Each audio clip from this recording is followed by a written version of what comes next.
biblical Joseph was sold into slavery by his brothers. And in those times, that was the lowest possible social rank, a situation that does not allow escape. However, we see that his master Potiphar recognizes his abilities and puts him in charge of a very complex home of his that included goods and slaves. Joseph stands out, and perhaps stands out too much, because Potiphar's wife finds him very attractive, and Joseph refuses her advances, which leads to his imprisonment. But once in prison, Joseph also excels, and his guards realize that he's exceptional, and he becomes an interpreter of dreams, those of the cupbearer and the baker of the Pharaoh.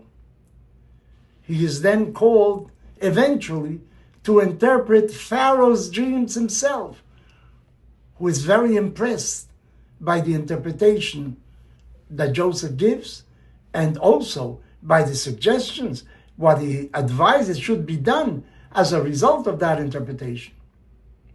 Why couldn't the astrologers of Pharaoh interpret the dream? Apparently they thought there was a contradiction in the dream. Pharaoh dreamt of 7 fat cows and 7 lean cows, and they were both at the same place. They coexisted. Either there is abundance for everybody, or there is famine for everybody as well. How can you have 7 fat cows, 7 lean cows at the same time? Joseph suggested that during the 7 years of plenty that the 7 fat cows told was going to happen, you should also know that famine will follow. So you have to manage the abundance with a sense of scarcity. In other words, when there's a lot, you also have to eat less to leave for the future. Joseph's leadership and judgment come to the fore in different situations and different circumstances. Joseph does not go into depression, paralysis, because of his sad situation and painful environment of not being free, of having become a slave and then a prisoner. Joseph lives every moment of his life realistically and manages to the best of his abilities to overcome every situation. Joseph adapts to reality and does not respond with regret, with lack of intelligence, in search of solutions, the other way around. He is always awake and see what are the opportunities.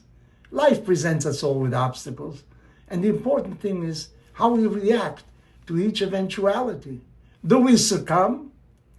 Do we mentally go back to a better past, or face the present and try to look for a solution? Don't stay frozen in the past. Learn from mistakes so you don't make them again, but you have a focus on the present that will give birth to a new and better future.